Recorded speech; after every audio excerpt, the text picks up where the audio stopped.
নির্বাচনী প্রচারের শেষ লগ্নে শান্তিপুরের পূর্ণভূমিতে পদার্পণ করলেন বিজেপির সর্বভারতীয় সভাপতি নীতিন নবীন। বিজেপি প্রার্থী স্বপন দাসের সমর্থনে আয়োজিত বিশাল পদযাত্রায় প্রচারের মূল আকর্ষণ মানুষরূপী রাম, সীতা, লক্ষ্মণ ও হনুমান। বিজেপির সর্বভারতীয় সভাপতির উপস্থিতিতে বিজেপি নির্বাচনী ভোট প্রচারে ঝড়। কয়েক হাজার কর্মী সমর্থকের উপস্থিতিতে আয়োজন করা হয় বিশাল পদযাত্রা। পদযাত্রায় মূল আকর্ষণ মানুষরূপী রাম, সীতা, লক্ষ্মণ, হনুমান। জয় শ্রীরাম স্লোগানের মধ্য দিয়ে প্রায় 5 কিলোমিটার রাস্তা চলতে থাকে বিজেপির এই পদযাত্রা। নদিয়ার শান্তিপুর বিধানসভায় বিজেপির প্রার্থী স্বপন দাসের সমর্থনে রবিবার নির্বাচনী ভোট প্রচারে আসেন বিজেপির সর্বভারতীয় সভাপতি নীতিন নবীন।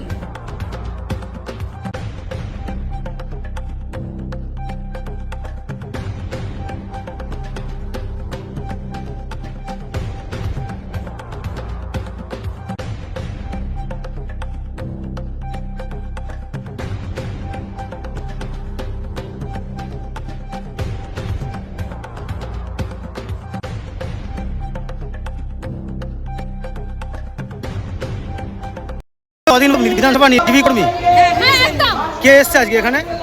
সর্বভারতীয় সভাপতি নীতিন নবীনজি। আচ্ছা, এখানে কি পদযাত্রা হচ্ছে? এটা র্যালি হচ্ছে। হ্যাঁ, আপনি র্যালিতে অংশগ্রহণ করেছেন?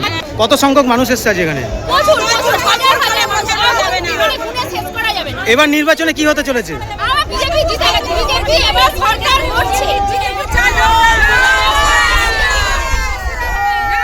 আপনার নাম?